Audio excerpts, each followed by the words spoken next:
It's a pleasure to join you this Wednesday morning. The program is Leading Women on the Integrity Station, Splash 105.5 FM. My name is Ifeoluwapo Adini. My guest on the program today is Maryam Awaisu, the author of Burning Bright, whose novel has been shortlisted for the NLNG Prize in Literature 2016. It's a pleasure to have you on Leading Women, Awaisu. It's a pleasure to be here. Well, we're going to talk about you, what you do, and what drives you. I know you are domiciled in the northern part of the country. So what has been your impression about the South? Okay, yes, I've actually been to the South a couple of times before. But then I've always been to Lagos only. So my impression is that, as most would agree, it's just a really busy place. It's a little more intense than up north. But yeah, really friendly persons everywhere. I like the energy. It's like just high energy. But do you feel that it does permit more women activities and that many people here, they've liberated themselves from cultural practices? Well, I don't think I can speak with a lot of authority about that, considering that I just, visit for a few days at a time. I wouldn't really be able to say much about, I've not really studied, I don't know much about, what women have achieved despite cultural limitations. But I'm pretty sure it's a great story. Up north, there's a lot of achievement. A lot of women are standing up and trying to break away from cultural strongholds on their thinking, on their capabilities, and what they can and shouldn't do. It's a new era, and I like that that's happening, because as much as culture is important, sometimes it's just, when you think about it, it was just a bunch of people some thousands of years ago that said, let's do this way, and a lot of it is very, very sexist. I find it that way, and unjustifiably so. So I'm glad that a little at a time. I would love for it to be a bit more intense, but, a little at a time, females up north are breaking away from that stronghold, and I think it's about time. But being a northern woman yourself, are there instances when location and culture have deprived you of things that you would have loved to do? Yes and no, actually. So, not personally, maybe when it comes to acquiring skills and knowledge, because I think the kind of knowledge that I acquired and most of my studying, apart from outside the country, the rest of it was in the North, especially my beginnings.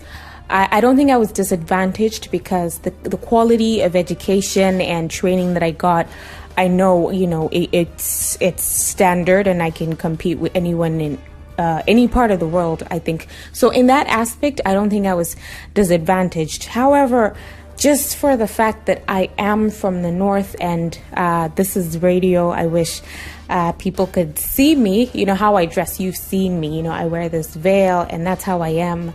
And at the event, I will not shake males, and a lot of people take that personally, which I don't think they should. But because of things like that, yes, there are a lot of opportunities that I think I missed out on, because I think just the greater Nigeria doesn't really understand that certain things are simply just personal and should not be taken personally by other people. So a lot of people felt affronted. For instance, I'm not going to shake them. And there was a time I entered this competition and I won. It was a writing competition. But just because of the way I was dressed, for some reason, the person didn't expect that I could write something of that caliber. And then the second person was pronounced first. So, these kinds of unnecessary discrimination, emanating from lack of proper understanding and of diversity, that diversity should be beautiful, not make anybody feel uncomfortable. Yes, I've experienced some of that. Okay, so citing an example from what you have said now, would you have loved to be able to shake men if you didn't have to go by the cultural and the religious provisions? I know. I don't see I don't see anything special about it. Even with females, shaking hands is not really a big deal. If you extend your hand to me as a female, I'll shake it. I won't extend it to you just because I respect people's personal space. I don't know if you want to shake my hands. So I don't think it's that much of a big deal. Like, it's not something that would really add anything to me. Someone was asking me yesterday, he said, why are you so religious? And then the funny thing is, I'm not. I'm not. I guess it's just weird because around here, he's not used to seeing females that will say, I'm not going to shake a man because of my religion. It's not like I'm religious or But anything. would you love to shake a man? No, I don't. I just don't think it's much of a big deal. So no, I wouldn't want to. Or you're just indifferent, but because the culture and the religion says so you'd rather not shake people. Yes, I'd rather not. But then again, if it were fine, I guess I would. It's just not a big deal. Well, let's get to know you more. Who is Maryam Awaisu? Yes, okay. So, like I said, I prefer being referred to a lady. It's just a me thing. Whenever I say that, people cite the Fela song. I guess he was right. So yes, I work as an on-air personality on radio also. I love that. I'm very passionate about it. It doesn't feel like work because that's how much I love it. I mentioned yesterday that I'm a bit of a busybody, so I have 2 jobs. I also work for the Kaduna State government. So, I juggle those 2 for fun. I love dancing. I know you'll find that weird because someone was asking me yesterday, said there might be a party. Are you going to dance? I was like, I love dancing, but I only do it in my room. So I love dancing. I find it, oh my God, it makes me so happy. And so for fun, what do? I dance, and you're going to find this weird. I love dancing in the rain. But you can't do that in your room, unfortunately. Yeah, but I do that in the house. And then, I'm just, I'm a feminist. I'm very proud to identify as that, as controversial as the word is. I'm sure it brings up so much unnecessary controversy, but I'm very proud to use that word, feminist. I am a feminist. But how would you describe your feminism? Yes, there's also that, because there are apparently so many branches.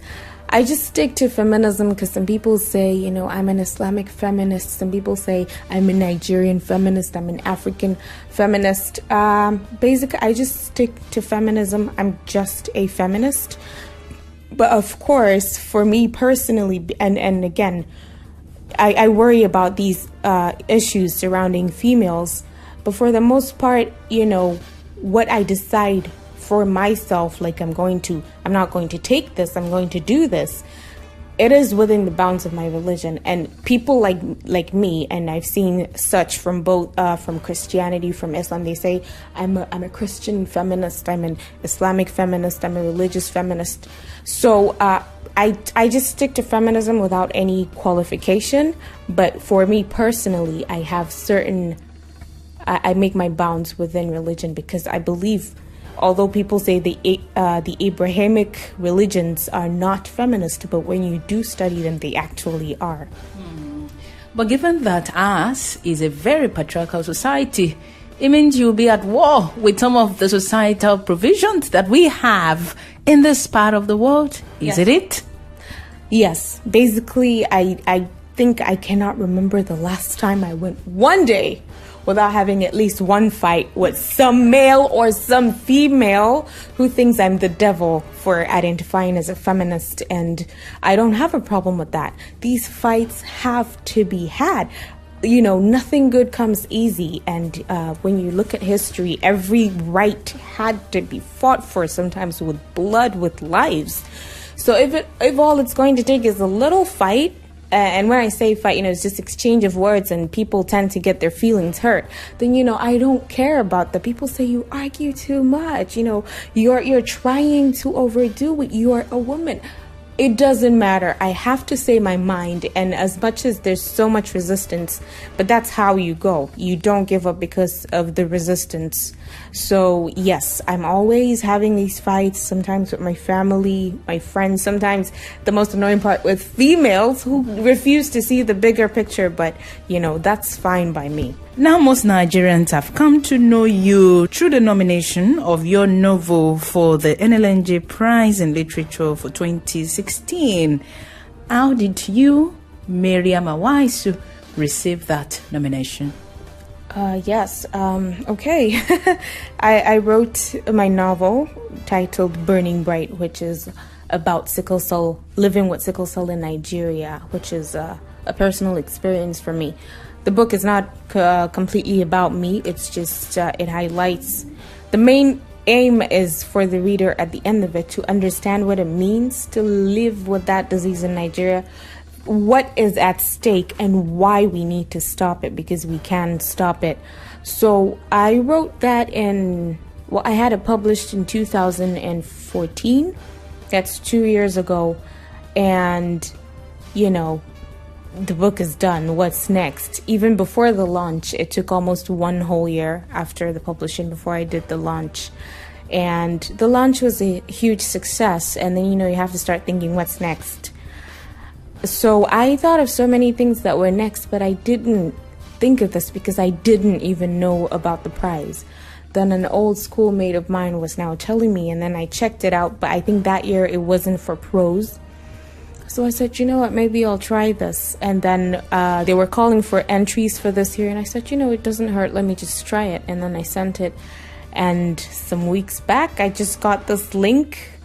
Someone sent me a link, the Nation article telling us about the shortlisted. And I was on the list of 11 out of 173. And I was very excited. So, I didn't even know about the prize when I wrote the book, but it just happened. I think it's just fate. And like some people will say, here we are. Exactly, here we are. Well, it's time to go on a commercial break. The program is Leading Women on the Integrity Station, Splash 105.5 FM. I've been speaking with Maryam Awaisu, the author of Burning Bright, whose novel has been shortlisted for the NLNJ Prize in Literature for 2016. And as she also said, she is a feminist. The program will be back after this break. Please stay with us.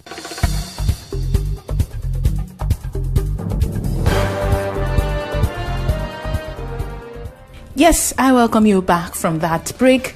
The program is Leading Women on the Integrity Station, Splash 105.5 FM. My name is Ifeoluwapo Adeniyi. My guest is Maryam Awaisu, the author of Burning Bright, whose novel has been shortlisted for the NLNJ Prize in Literature for 2016. It's a pleasure to have you here, Maryam Awaisu. It's still a pleasure. And I don't know, your listeners, do they know you were also shortlisted? Because I feel someone should be interviewing you for this too. Well, thank you so much. So now back to you. How has it been like having the sickle cell anemia disease? Yes, it's not been easy. I don't try to sugarcoat it because I don't see the need to. It's something you get born with. You don't have a choice in it. It's basically the choice of your parents. It's a matter of gene pairing. I don't want to get all scientific, but the basic thing is if you know your genotype and then you know the genotype of your partner and you make the right decisions, you can avoid giving birth to children with this disease. So yes, it's something you're born with and you just have to deal with it. You really don't have a choice. It's something that affects every aspect of your life. So many things, I can't go into details, but it affects, trust me, every aspect of your life, because you don't have as much blood as normal other people.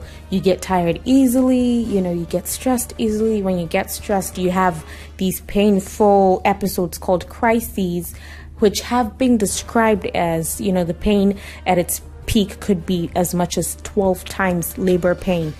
and then so many other things. Basically, all you do is try to live a semi-normal life, but you really can't live your life like other people.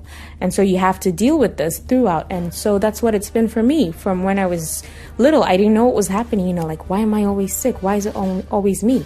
And I told you I loved dancing in the rain. So I did that. And then I would get hospitalized.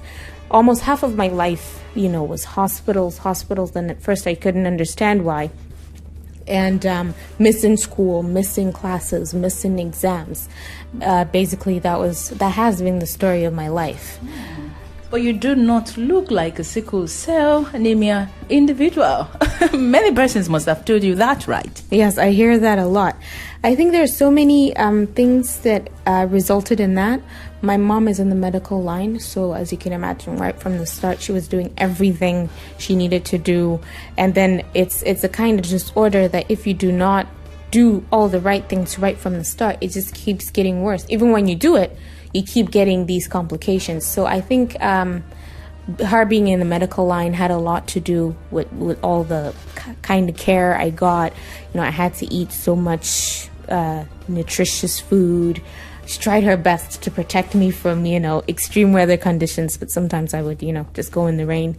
So I think that played a role in it. And then I do try to take care of myself. So how do you cope when you have a crisis?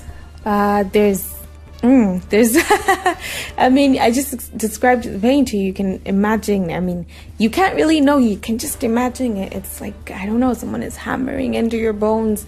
And sometimes you get it in multiple areas, like maybe chest, back, knees, ankles, shoulders, all at the same time. So I found myself in positions when I couldn't do anything for myself. I had to be catered to, lifted, everything. So how you cope is, for me, how I coped was, and I think this is one of the reasons why I've become so, what people term outwardly religious looking. I'm not saying I'm religious, I wouldn't say that.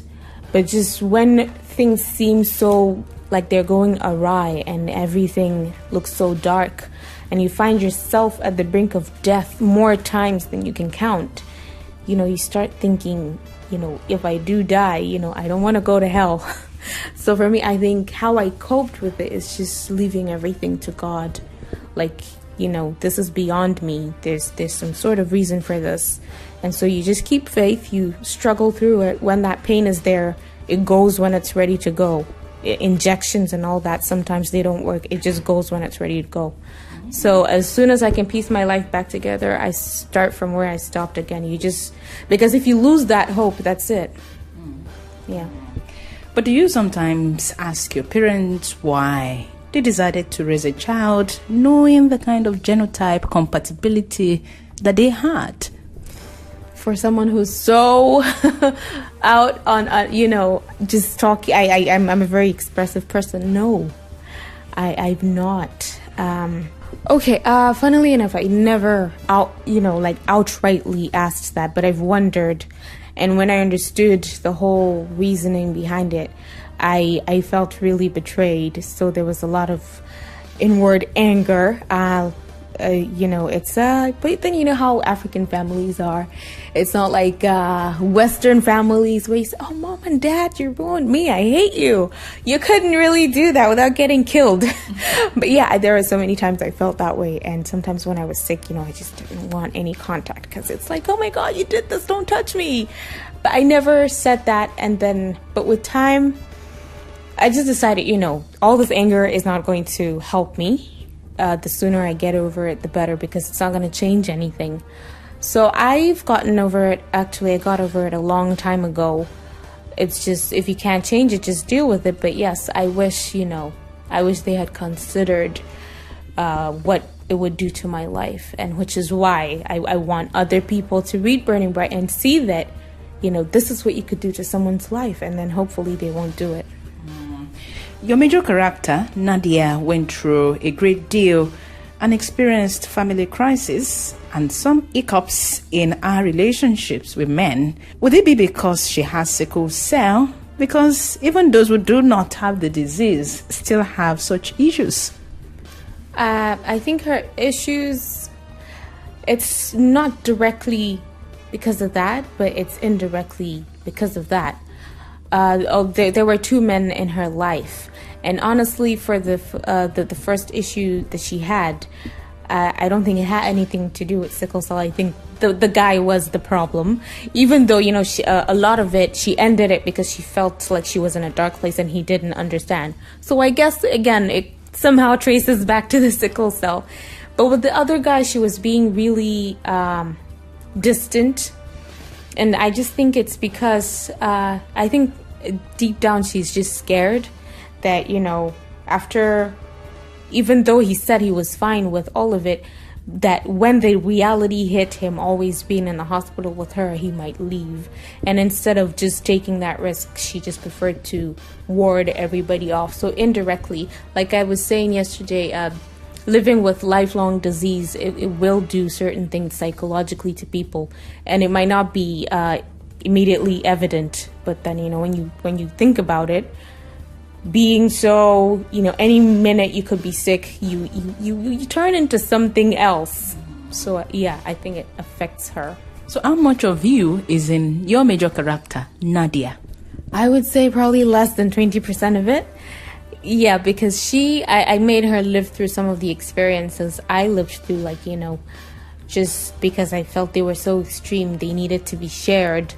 But for her personality, that's not entirely me. She's too intense. I'm not that intense. She's really fearless. She's sometimes rude. I'm not completely all of that. So there's a part of me in her, but she's so much more than I am. Sometimes when I read certain parts of the book, I'm like, I wish I were Nadia. And then there are times I'm like, I'm glad I'm not her. So she's so many things, not me. Well, since the sickle cell disease has no cure, is the essence of this novel an attempt to make people understand the realities and perhaps not produce sickle cell babies? That is exactly what I'm trying to do. Because when you just tell people in a matter of minutes, they're like, you can't convince me. No. God will take care of my children. Maybe they'll find the cure, but it's not enough.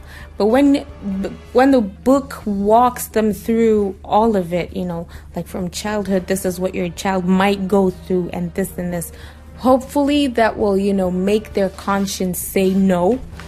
Because, even if there's a cure, just imagine we have millions of people, estimated about 4 million people suffering from this disease. Even if there were a cure, how long would it take to cure all? So it's not sustainable saying, even if there's a cure, or maybe there'll be, the best way is don't do it. Nobody deserves, if it would affect the parents, fine, go ahead and do it. But it's an innocent, it's not fair. Okay. So how many years did it take you to write the book Burning Bright? Okay, this is going to, it took me 10 months. I wasn't really working at that time. I was bored out of my wits. And then I said, you don't know what's going to come up. And I was really job hunting. I was like, you know what? I need to capitalize on all of this free time. I'm not doing anything. When I get a job, it's going to be, I'm going to have way less time to do this. So I invested my all of my time. I was doing several things. Like as soon as I finished a certain part of it, it was off to my editor. I didn't have to wait for everything. So it was really a very intense 10 months. And what came out at the end of it, I was satisfied with enough to go ahead and publish. All right, the program is Leading Women on the Integrity Station, Splash 105.5 FM. And my guest is Maryam Awaisu. Her book, The Burning Bright, was shortlisted for the NLNG Prize for Literature in 2016. I'll be back after this break. Please stay with us.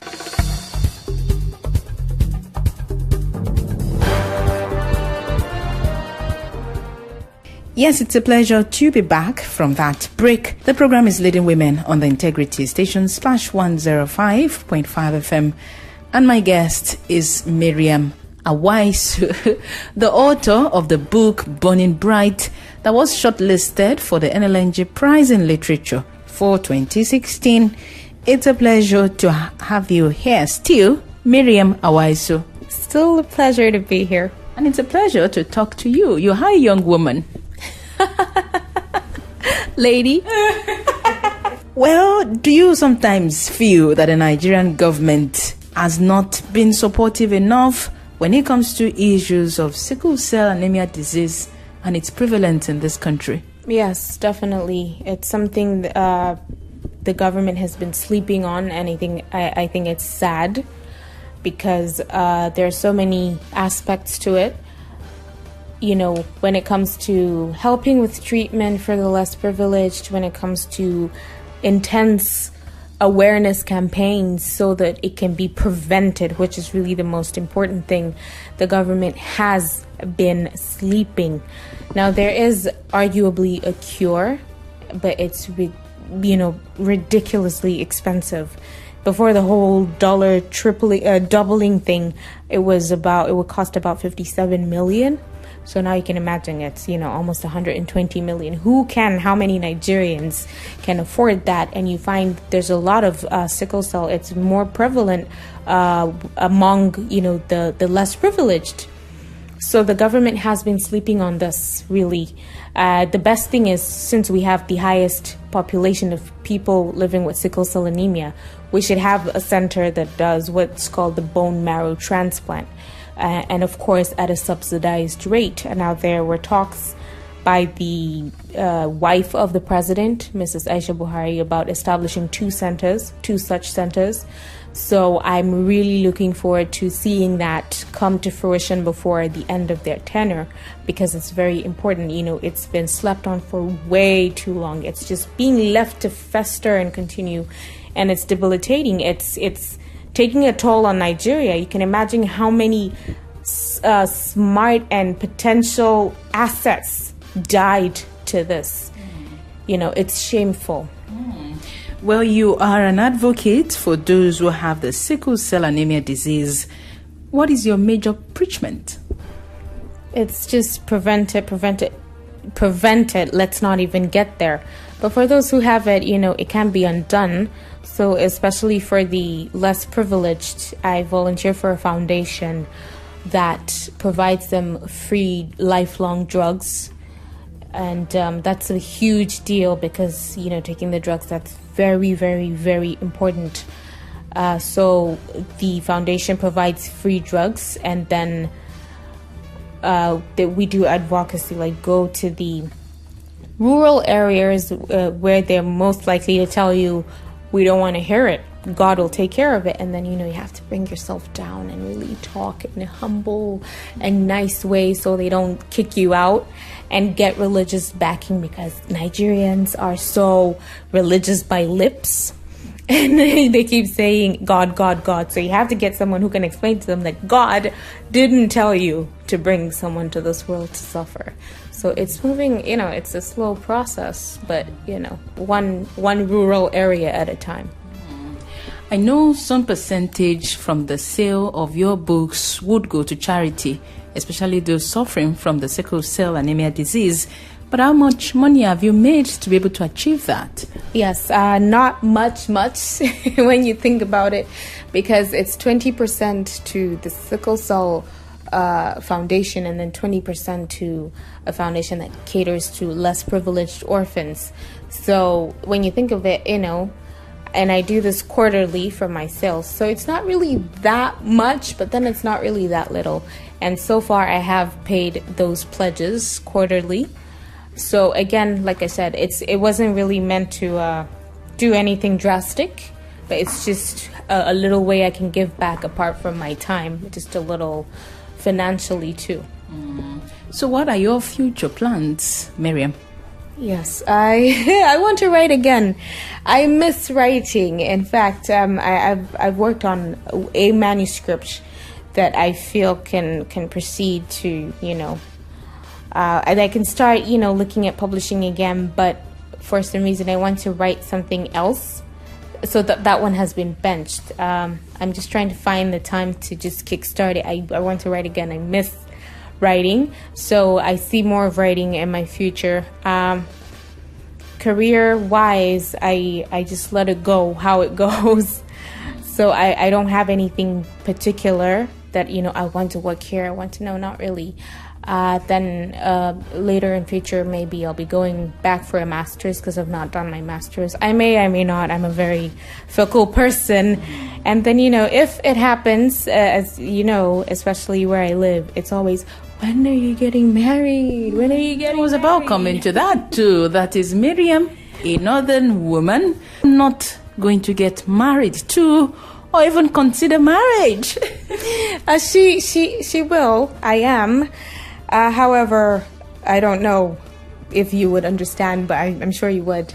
If you're a feminist and you understand that you deserve to be treated a certain way and you will not settle for less, especially in a society where predominantly females are really maltreated in so many levels, you can imagine that it's not going to be easy settling with just anyone who does not understand and value you.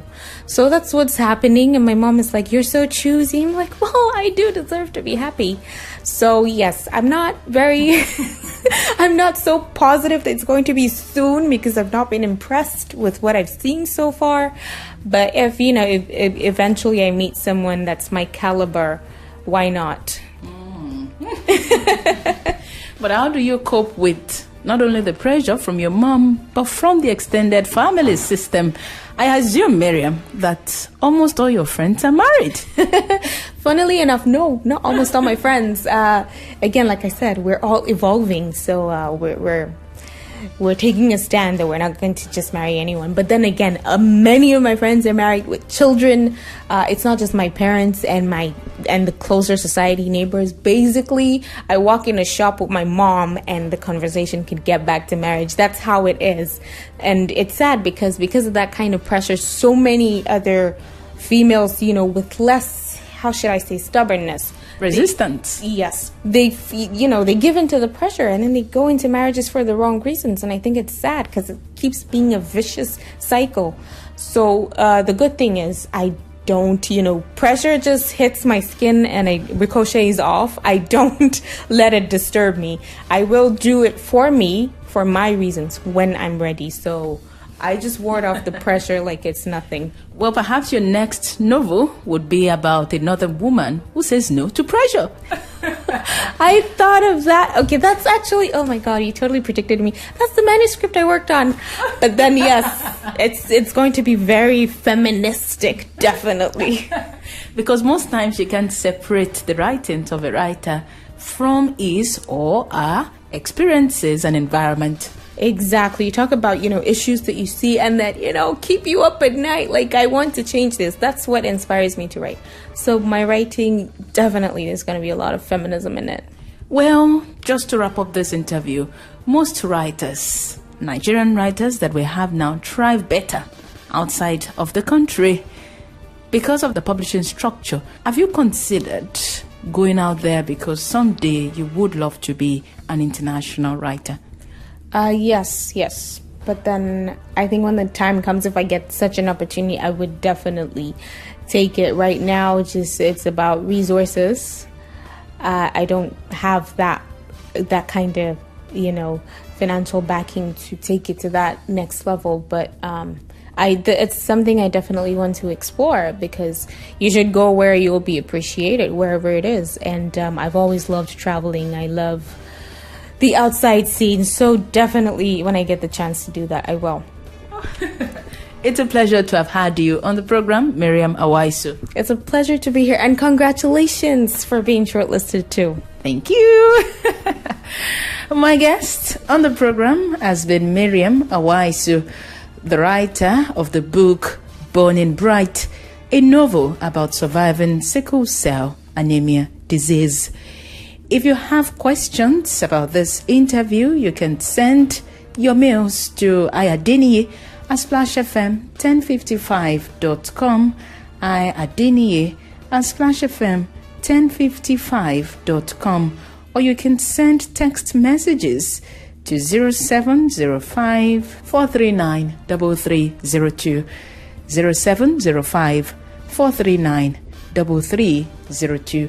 The sound engineer of this production is Blessed Akum, and I remain Ifelowapo Adeni. Good day, and thank you for listening.